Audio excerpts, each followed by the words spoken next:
마음으로 한번 같이 인사하십시다. 함께 예배하니 참 좋습니다. 우리 그렇게 한번 인사하겠습니다. 함께 예배하니 참 좋습니다. 네. 사무엘하 강해 오늘이 8번째입니다.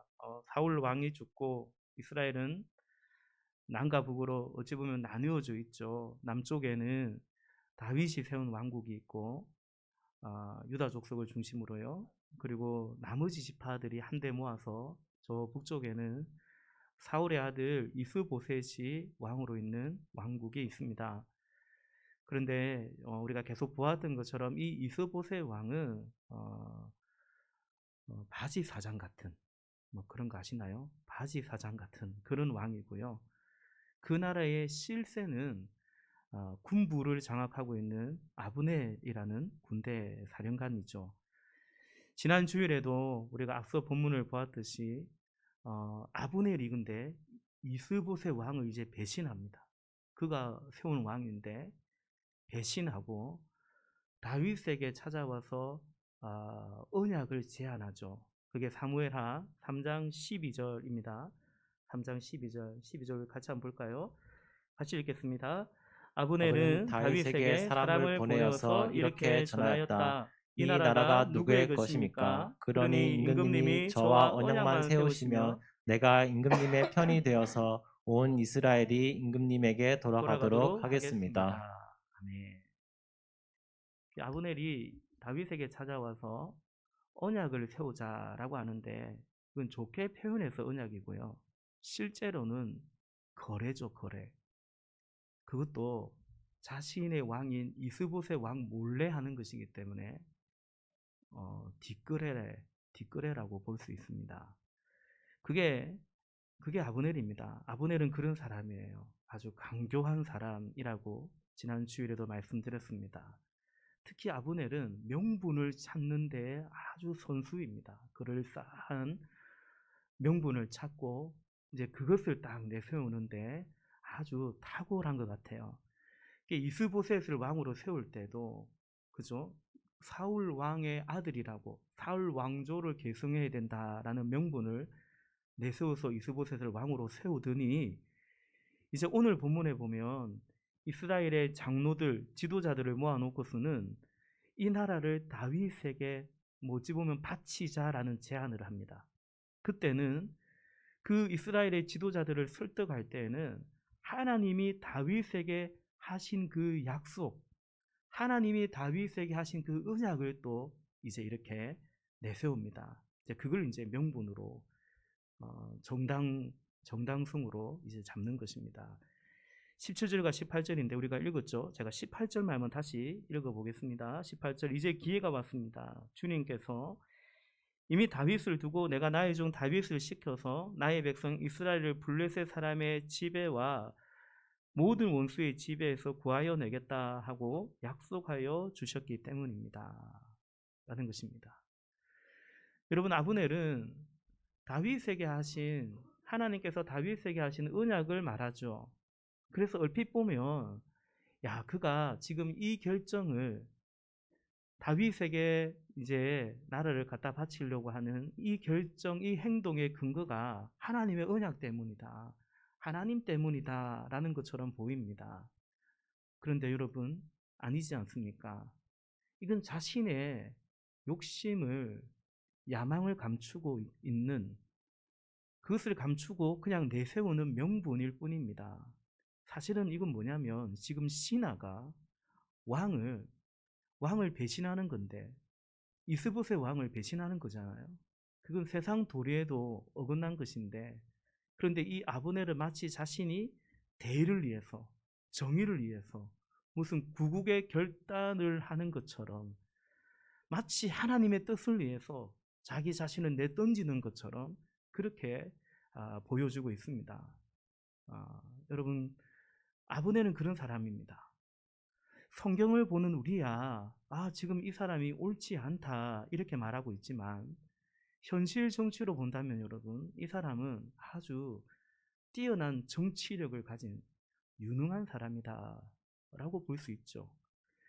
그는 이미 이스보셋을 저 북쪽에서 왕으로 만든 킹메이커였고 오늘 본문에서는 또 한 번 다윗마저도 통일 왕국의 왕으로 세우는 다윗의 킹메이커가 또 되려고 하고 있는 것입니다. 아브넬이 마침내 북쪽의 장로들을 성공적으로 설득하는데요. 그래서 성공적으로 설득한 아브넬은 앞서 본문에서는 다윗에게 찾아올 때 몰래 은밀히 찾아온 것과는 달리 오늘 본문 20절에 보면 20명의 부하들을 거느리고 공식적으로 다윗에게 찾아옵니다. 그리고 다윗은 그들을 위한 아주 큰 잔치를 배설합니다. 공식 환영 만찬 같은 걸 한 겁니다. 21절인데요. 우리 21절을 같이 우리 한 번 더 같이 읽어볼까요? 본문 21절입니다. 시작.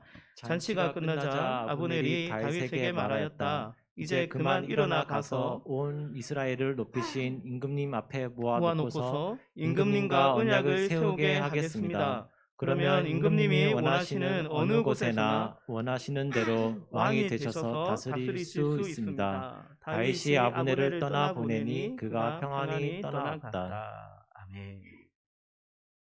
아브넬은 어찌 보면 사실은 협상 대상이라고 할 수 있는 여기 다윗을 향해서 벌써 뭐라고 말합니까? 임금님 이렇게 말합니다. 높으신 임금님 원하는 대로 이제 됩니다. 임금님께 충성을 다하겠습니다. 그래 말합니다. 다윗은 이런 아브넬에게 끔뻑 넘어갑니다. 그래서 언약을 맺고 그를 평안히 돌려보내죠. 여러분, 그런데 결국 이 일은 이루어지지 않죠. 어긋납니다. 성사되지 않습니다. 오늘 이제 본문 22절부터 30절에 보면 아브넬이 죽죠. 요압 장군에 의해서 아브넬이 살해를 당합니다. 아브넬이 여기 헤브론에 와서 다윗을 만나고 잔치를 막 같이 하고 돌아가는데요. 그때 요압은 헤브론에 없었습니다. 요압은 전장에 나가서 그래서 막 싸움에서 전리품을 취해가지고 이제 다윗에게 찾아오죠. 요압이 돌아와서 보니까 이 요압의 주변에 있는 부하들이 아브넬이 다녀갔다라는, 그리고 다윗이 그에게 어떻게 했다라는 그 일련의 그 일들에 대해서 그 누군가가 요압 장군에게 보고를 합니다. 23절 말씀, 23절입니다. 제가 한번 읽어보겠습니다. 요압이 함께 데리고 나갔던 군인을 모두 데리고 돌아오자 누군가가 그에게 알려주었다. 넬의 아들 아브넬이 임금님을 찾아왔는데 임금님이 그를 그냥 보내셔서 그가 무사하게 이곳을 떠나갔습니다. 여러분, 이 보고는 요압의 전지적 요압의 관점에서 보고가 이루어지고 있습니다.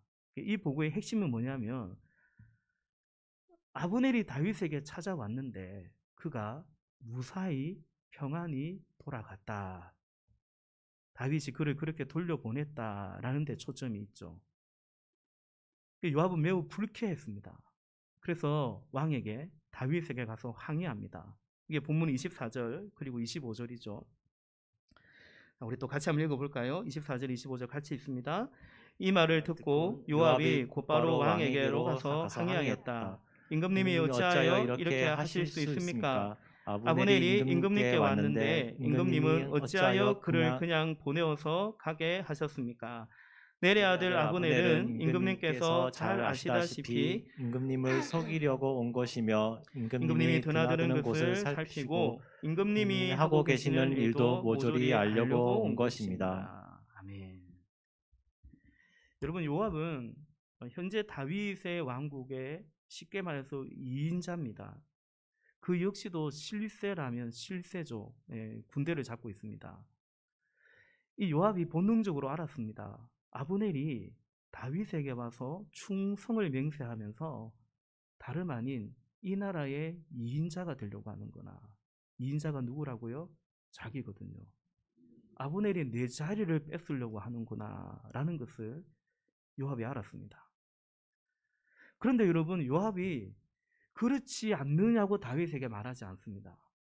다윗 왕에게 전혀 다른 말을 합니다. 이렇게 말하죠. 아브넬은 아브넬이 임금님에게 왔는데 이 사람은 임금님을 속이고 있습니다.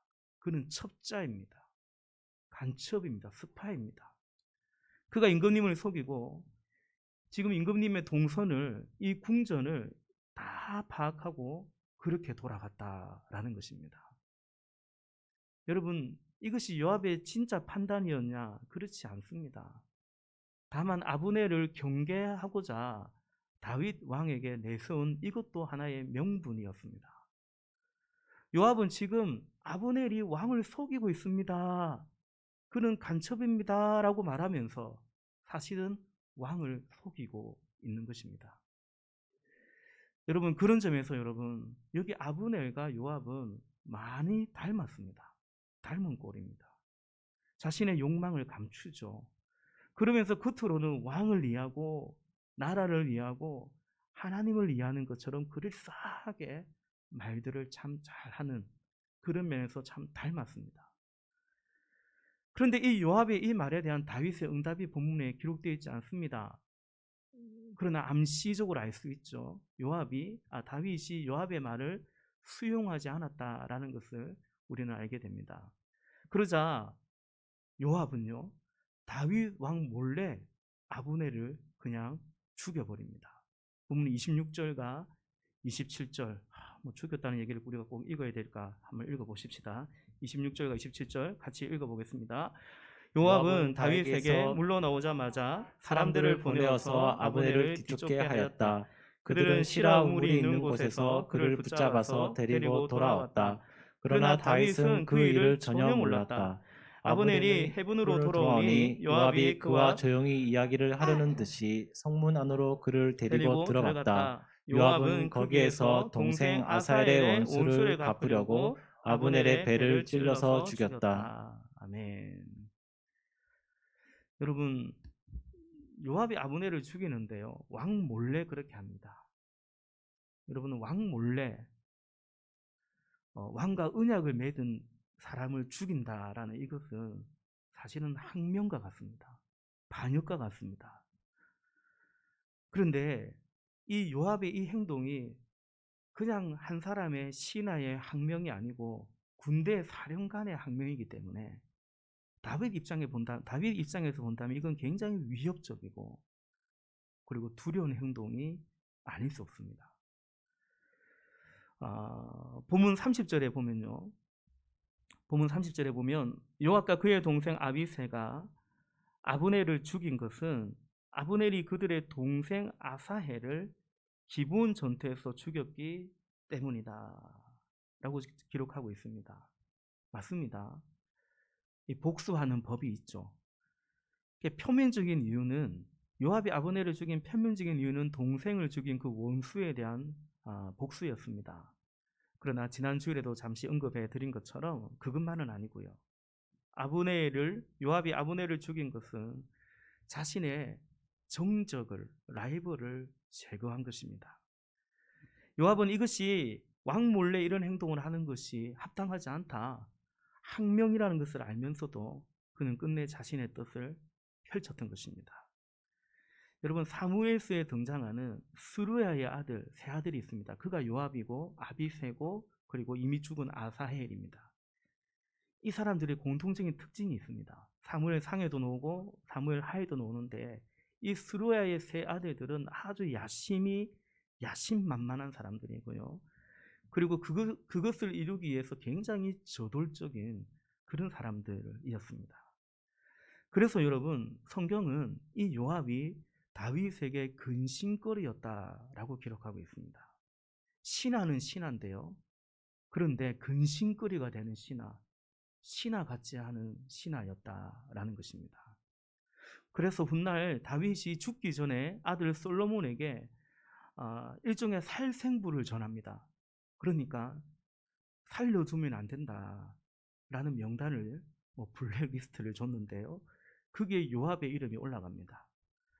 우리 열왕기상 2장 5절과 6절에 보면 우리 화면 한번 볼까요? 네, 제가 읽겠습니다. 더욱이 이제 다윗이 솔로몬에게 하는 말입니다. 더욱이 너는 스루의 아들 요압이 나에게 한 것, 곧 그가 이스라엘 군대의 두 사령관인 넬의 아들 아브넬, 오늘 본문의 아브넬입니다. 넬의 아들 아브넬과 예델의 아들 아마사에게 한 일을 알고 있을 것이다. 요압이 그들을 살해함으로써 평화로운 때에 전쟁을 할 때나 흘릴 피를 흘려서 내 허리띠와 신에 전쟁의 피를 묻히고 말았다. 그러니까 왕인 자기에게 굉장히 근심과 부담을 안겼다라는 것입니다. 그러므로 너는 지혜롭게 행동을 하여 그가 백발이 성성하게 살다가 평안히 스올에 내려가도록 내버려 두지 말아라 라고 말하죠.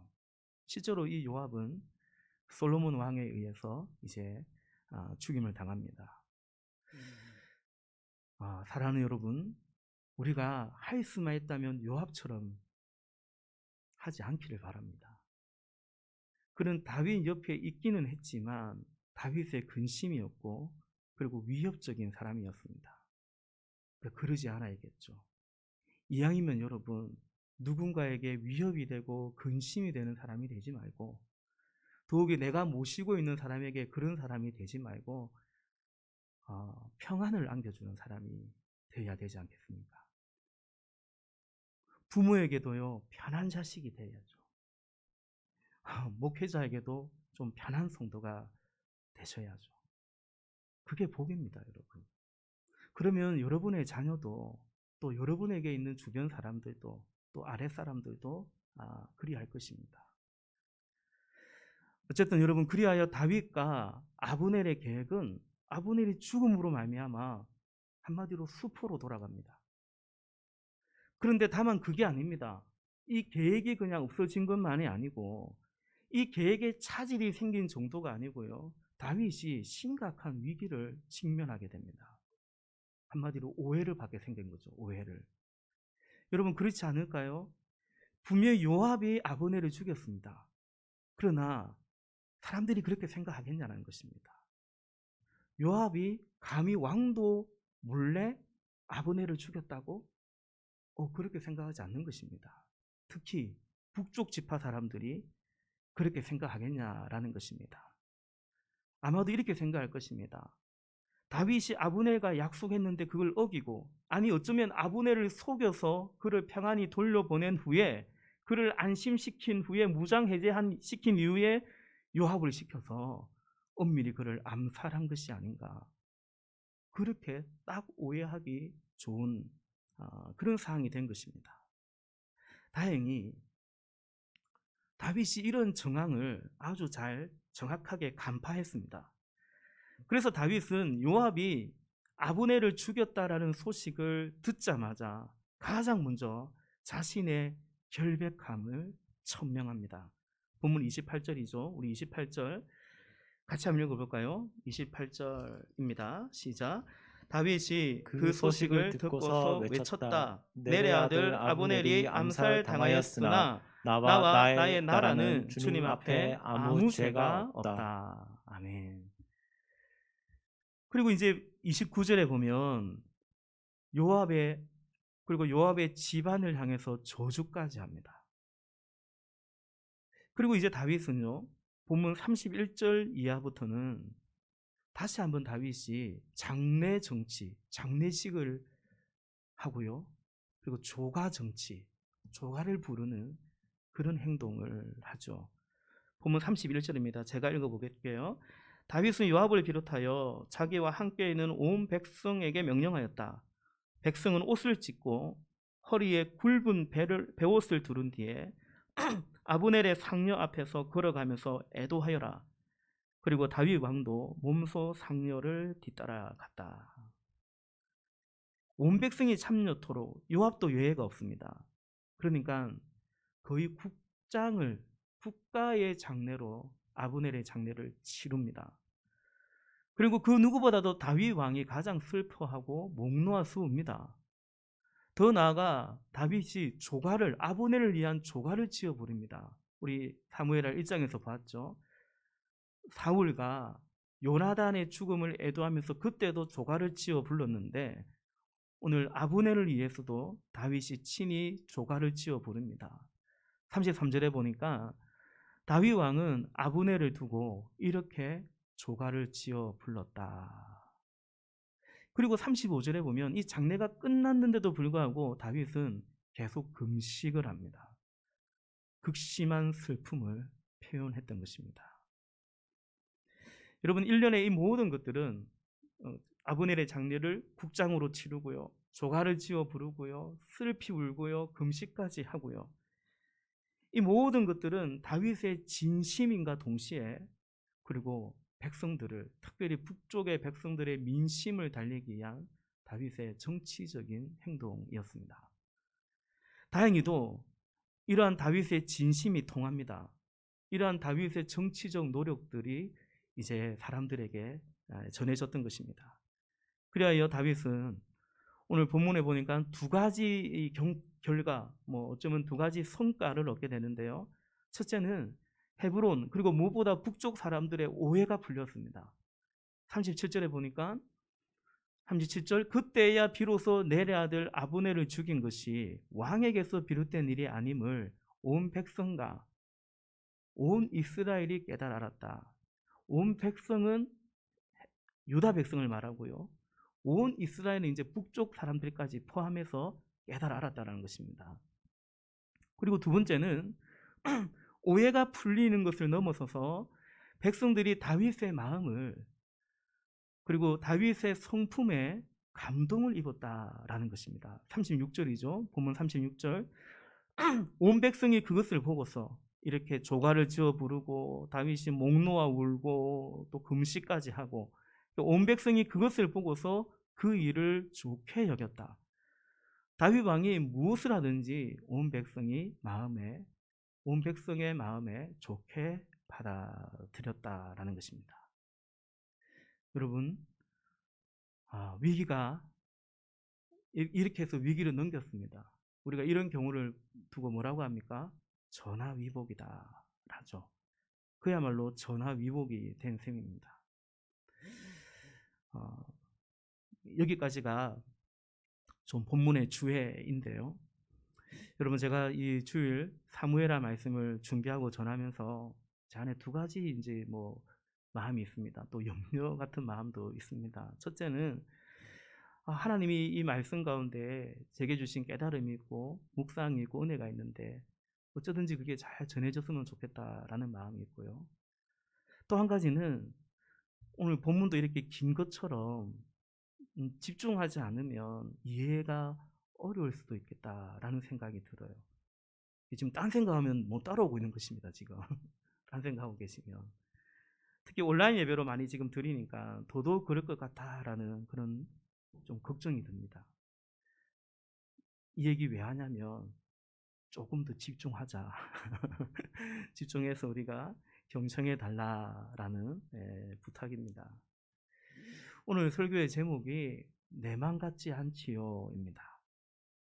그 참 내 맘 같지 않지요. 본문을 묵상하는데 이 생각, 이 말이 떠올랐습니다. 참 내 맘 같지 않구나.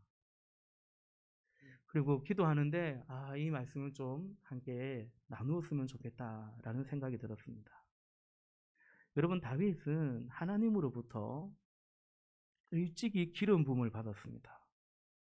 특히 이제 사울마저도 죽었기 때문에 다윗은 이제 유일하게 기름 부음 받은 자로 지금 존재하고 있죠.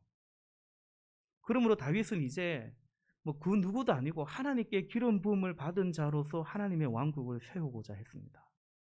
그런데 그게 참 다윗 뜻대로, 다윗 마음대로 그래 잘 이루어지지 않는 것을 보게 되죠. 오늘 본문도 그렇습니다. 다윗은 아마 이런 일련의 가정들을 지나오면서 요압이 아브넬을 죽이지를 않나, 사람들이 다윗 왕이 그랬을 것이라고 오해하지를 않나, 그래서 이렇게 목 놓아 울고 금식까지 하면서 근근히 이 사건을, 이 사태를 수습해 가면서 다윗은요, 참 쉽지 않다, 힘들다, 이게 참 내 맘 같지가 않네, 그럴 것 같습니다. 여러분, 우선 다윗 주변에 있는 이 사람들을 보십시오. 왕의 마음과 참 사뭇 다릅니다. 왕을 이해하는 것 같지만 아니요, 자기들의 노림수가 다 따로 있는 겁니다. 충성하는 것 같지만 근심이 되고요. 나아가 위협적이까지도 한 그런 사람들이었습니다. 자기 마음과 같지 않죠. 그뿐만이 아닙니다. 그 속에서 다윗 자기 자신 또한 마음 같지가 않습니다. 여러분 그렇지 않습니까? 내 주변만이 아니라 나 자신이 내 마음 같지가 않죠. 다윗 또한 참 변해갑니다. 우리 지난주에도 그런 말씀 드렸지 않습니까? 다윗이 기름 부음 받은 자인데 점차 현실 정치에, 지난주에 그랬죠. 새 속에 물들어갑니다. 그래서 아브넬이 뒷거래를 물밑 협상을 요구했을 때 다윗이 아브넬에게 뭘 요구합니까? 사울의 딸 미가를 요구합니다. 그러니까 다윗 역시도 내가 기름 부음을 받은 것 외에 다른 명분을 찾고 있었던 것이죠. 여러분 그렇다라고 볼 수 있습니다.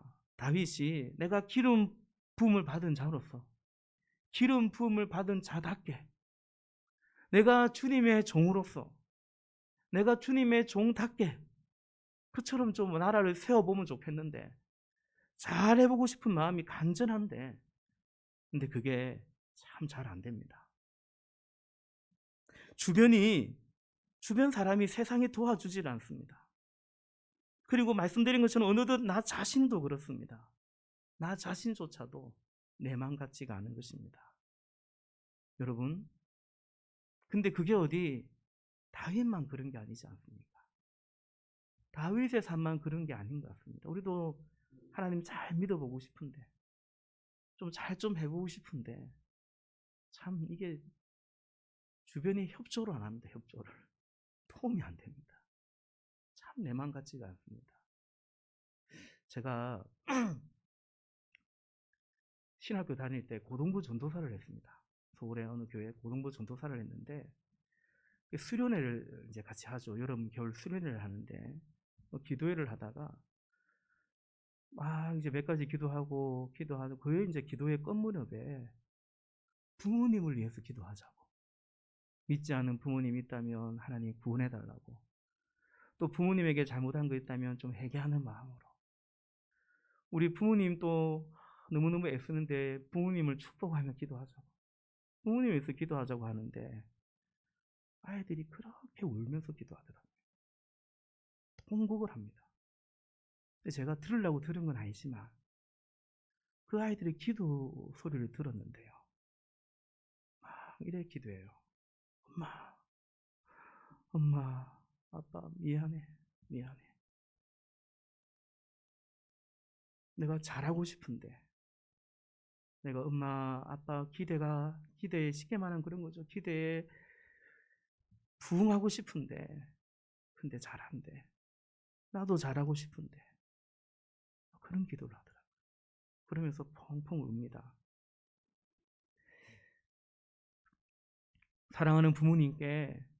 가장 사랑하는 부모님께 잘하고 싶은데, 엄마, 아빠의 만족이 되고 싶은데, 근데 그게, 마음은 그런데 그게 잘 안 돼서 아이들이 울어요.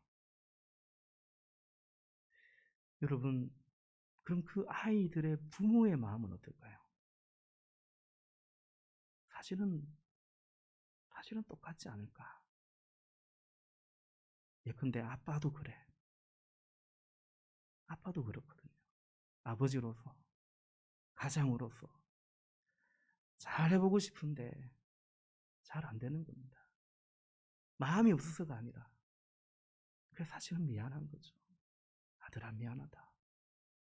딸아 미안하다. 여보 미안해. 그렇지 않겠습니까?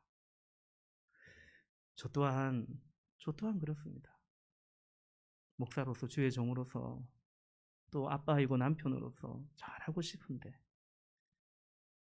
참 하나님 앞에 부끄럽고 또 성도님들께도 미안하고 그럴 때가 많습니다. 여러분, 다윗 입장에서는 아브넬을 통해서 이렇게 전쟁을 멈추고 이제 통일 왕국이 이렇게 잘 세워지는 것 같았는데, 근데 요압이 이럴 줄은 몰랐던 거죠. 요압이 이렇게 고춧가루 뿌릴 줄은 정말 몰랐을 것입니다. 이것이 성경의 이야기고 이것이 다윗에게 일어난 일인데요. 그런데 다만 다윗만의 이야기가 아니죠. 우리의 삶 또한 그런 것 같습니다. 계획한 대로, 원하는 대로. 아브넬이 다윗에게 이렇게 말하잖아요. 임금님 원하는 대로 하시면 됩니다. 원하는 대로 되지 않습니다. 내 맘 같지가 않은 것입니다. 그런데 여러분, 그 속에서 다윗이 하나하나 깨달아 가는 것 같습니다. 다윗이 장례식을 끝내고 신복들을 불러서 이런 말을 해요. 근데 거기는 아마도 이 뭡니까? 스루야의 아들들 요압과 아비새는 그 자리에 없었을 것입니다. 우리 마지막으로 본문 38절, 39절 또 같이 읽어보겠습니다. 본문 38절 그리고 39절 같이 있습니다. 시작. 그런 다음에 왕은 신복들에게 말하였다. 그대들이 아는 대로 오늘 이스라엘에서 훌륭한 장군이 죽었소. 스루야의 아들들이 나보다 더 강하니 비록 내가 기름 부음을 받은 왕이라고 하지만 보다시피 이렇게 약하오. 그러므로 이런 악을 저지른 사람에게 주님께서 그 죄악에 따라 갚아 주시기만 바랄 뿐이요. 아멘. 다윗은 두 가지 고백을 해요. 첫째는 그가 왕인데 그러나 자신의 한계를, 약함을 고백하죠. 39절에 비록 내가 기름 부음을 받은 왕이라고 하지만 보다시피 이렇게 약하오 라고 말합니다. 여러분, 그렇습니다. 다윗이 왕일지라도 약합니다. 힘이 없어서가 아닙니다, 여러분. 힘을 가져도 뭔가 더 많이 소유해도 여러분, 그래서 우리가 힘 있는 자가 아닙니다. 우리는 약합니다. 다윗이 그걸 이제 깨닫습니다. 우리도 이것을 깨달을 수 있기를 바라요. 우리 약합니다. 오늘 목회 칼럼에도 적었는데요. 아무리 큰 배도 바다보다 크지 않습니다. 바다를 이길 배란 없는 것입니다. 두 번째, 다윗이 뭐라고 고백합니까? 이제 다윗은 하나님께 맡깁니다. 이 다윗의 고백이죠. 39절 하반부에 보면 그러므로 이런 악을 저지른 사람에게 주님께서 그 죄악에 따라 갚아주시기만을 바랄 뿐이요 라고 말합니다. 여러분, 다윗은 이런 시간 1년의 일들을 통해서 이 두 가지를 깨닫고 시인하고 고백합니다. 나는 약하다라는 사실과 주님께 맡기겠노라 라는 것이죠. 여러분, 이 두 가지는 한 가지 사실로 결론 지어 말할 수 있겠죠. 나를 믿지 않고 주님을 신뢰하겠다라는 것입니다. 내 힘으로 하지 않고 주님께 맡기겠다라는 것입니다. 훗날 시편 37편 5절에서 다윗은 이렇게 고백합니다. 내 갈 길을 주님께 맡기고 주님만 의지하여라. 주님께서 이루어 주실 것이다 라고 고백합니다. 건면합니다. 여러분, 다윗과 아브넬이 언약을 맺었어요. 잘해보자고요. 충성하겠다고요. 그런데 그게 휴지조각처럼 됩니다. 그들의 계획은 실패했습니다. 요압에 의해서 그 계획은 산산조각 나고 맙니다.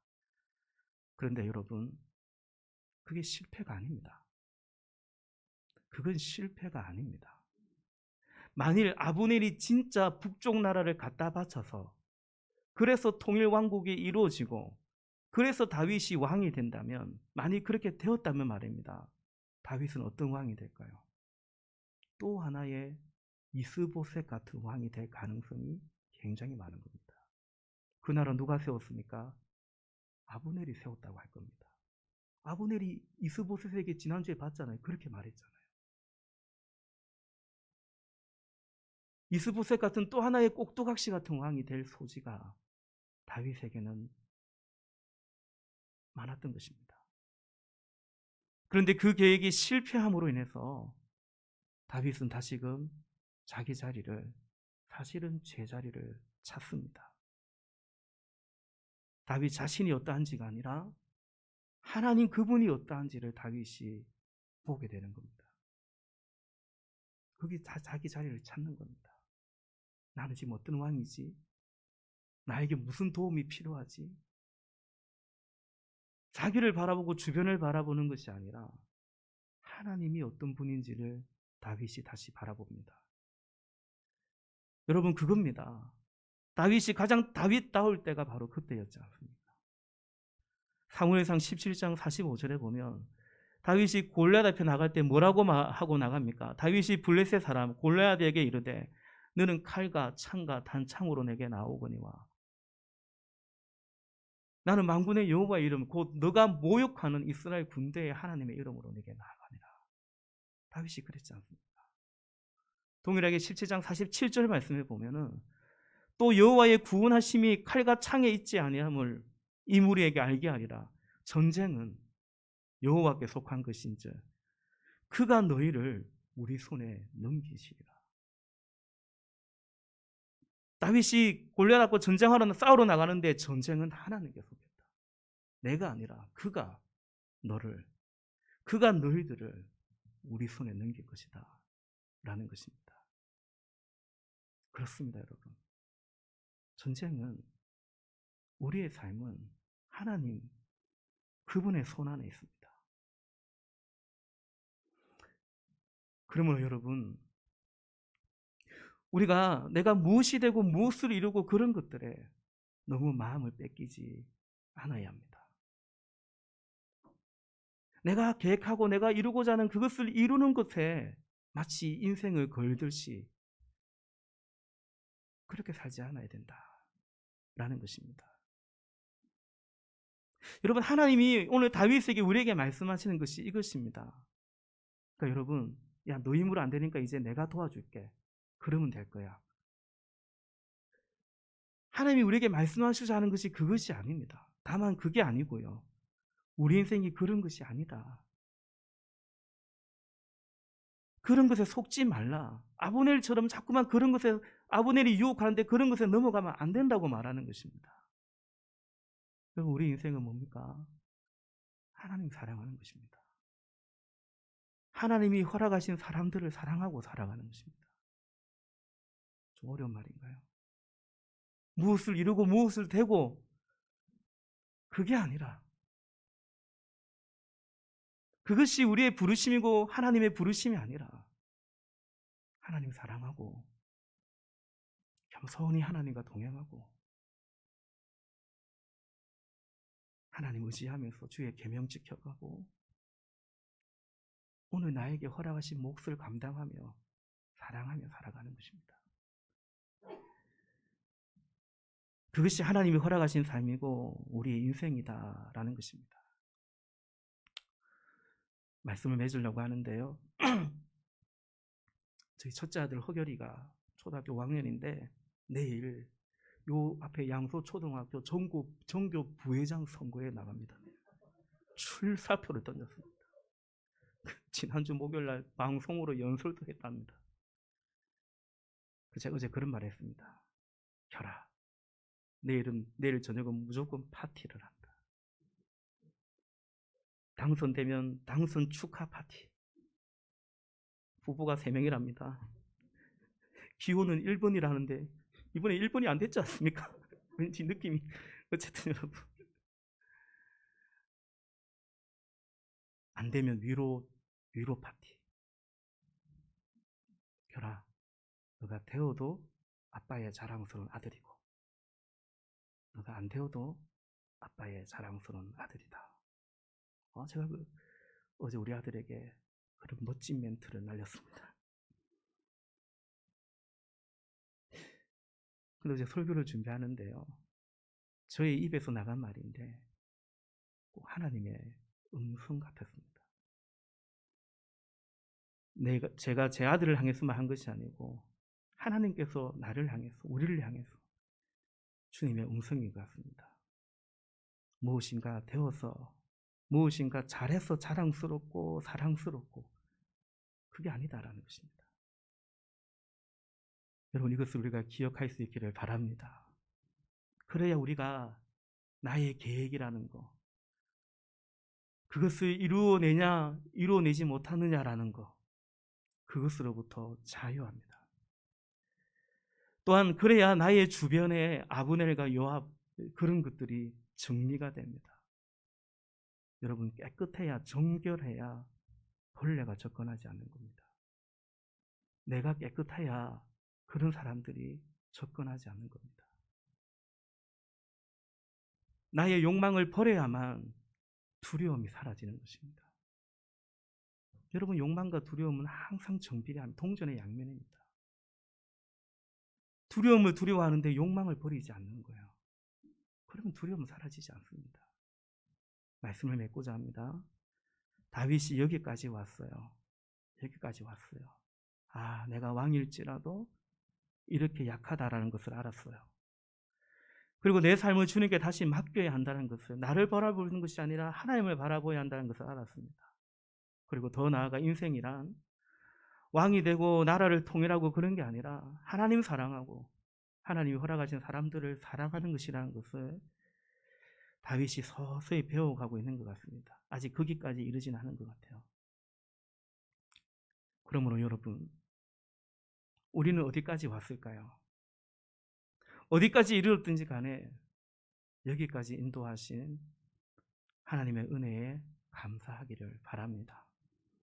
그리고 우리의 삶을 주님께 맡기실 수 있으시기를 바랍니다. 전쟁은 하나님께 속했습니다. 우리의 삶이 그분의 손에, 전능자의 그늘 안에, 그분의 품 안에 있습니다. 기도하시겠습니다.